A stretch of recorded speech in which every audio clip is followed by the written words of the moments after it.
Trudeau thought this election would be smooth sailing and he'd coast through to a majority. But now polls are showing a closer and closer race. And that means, could it be an actually exciting election? But it's only exciting if something's at stake. And the stakes for this election, they couldn't really be much bigger. We have a surging Delta variant, struggling workers facing a widening wealth gap, and a climate crisis more urgent than ever. Code red for humanity. So, which parties have the big ideas and the follow-through to lead the way for the next 5 years? Or yeah, maybe 2 years. Let's look at the big picture of what the parties are promising. First of all, the pandemic. And not just what's left of this one, also being ready for the next one. Everyone is talking about vaccine mandates right now. It's a big idea, but generally, the parties are pretty aligned. The Liberals and the NDP would require vaccines for employees of the federal government and all federally regulated industries, as well as air and rail passengers. The big difference is that the Conservatives would accept frequent COVID tests as an alternative to vaccination. The Greens have been kinda cagey about this. They're wary of a vaccine mandate, but we're not sure where they stand yet. They haven't said their position. COVID-19 showed us just how vulnerable long-term care residents are. In Ontario, COVID outbreaks at for-profit care homes were deadlier than the ones at not-for-profit facilities. So, here's a big idea alert. Both the NDP and the Greens want to end private, for-profit long-term care in Canada. The Liberals want to improve the existing system by training more personal support workers and guaranteeing them a higher minimum wage. The Conservatives want to renovate long-term care homes, as well as make it easier to care for seniors at home by giving $200 a month to family caregivers who live together. Both the Greens and NDP want to significantly expand universal healthcare, like adding coverage for medication and dental, the radical idea that teeth are a part of your body. There's another big idea alert there. The Liberals have talked about a national pharmacare plan for a long time now, but we haven't seen any concrete steps towards implementing it. All the parties have made promises to improve access to mental health care, but the Liberals have the most solid proposal at the moment. All parties also want to increase our ability to manufacture vaccines and PPE. So, no real difference there, except that the Liberals and the NDP have plans for paid sick days for federally regulated industries. Quick aside here, hindsight for 2020 is 2020, and despite warnings from experts, we were not prepared for a pandemic. We used to be a world leader in manufacturing and developing vaccines. If any of these plans are going to be effective in countering the next pandemic, it's going to depend on our long-term commitment to them. Moving on, let's talk about the economy. And we're going to skip stuff that's kind of the same between parties because time is money.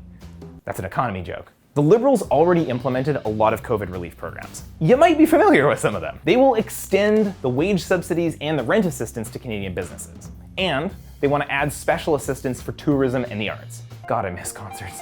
The Conservatives are focused on small business, offering loan forgiveness and tax credits for personal investments.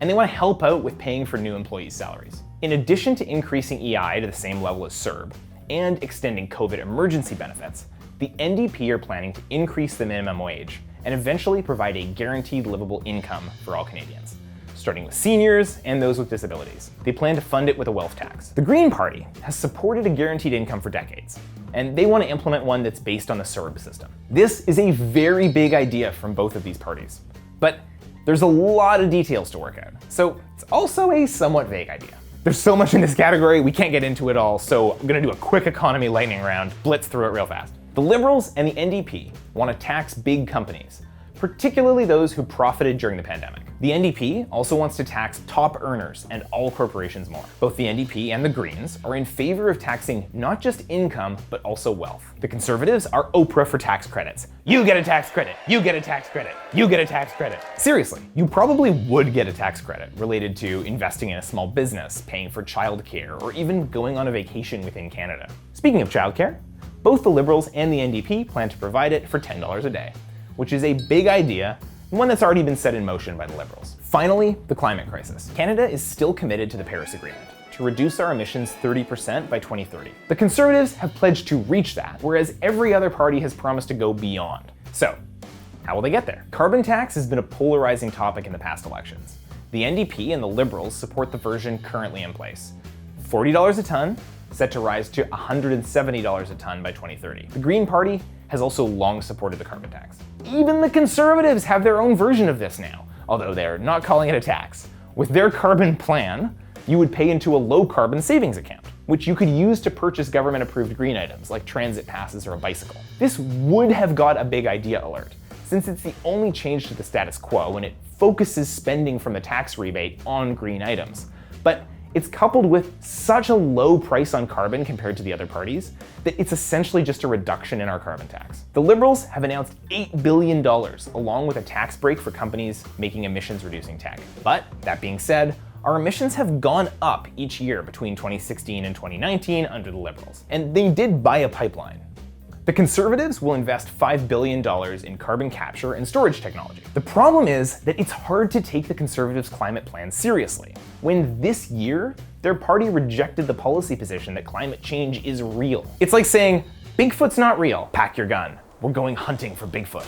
The NDP has a broad, but somewhat vague platform of climate change promises, including retrofitting buildings, improving transportation, and closing loopholes in the carbon tax. The Green Party has always opposed the Trans Mountain Pipeline, pledges to reject new fossil fuel developments and phase out existing ones by 2035. Okay, one more thing we need to address about these climate plans. A CBC analysis of the party's promises and goals from the last election found that the measures they proposed were not even enough to reach their own goals, let alone what we need to actually deal with this crisis. All the more reason we need to hold the parties accountable for not just talking big, but actually implementing policies that are effective enough. Okay, that was a lot.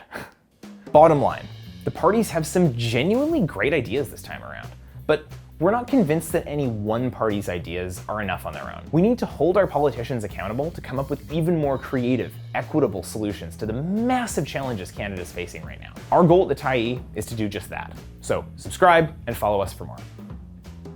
We only had time to get to 3 of the biggest topics in this election, but there are so many other important issues, from the overdose crisis to reconciliation to housing affordability.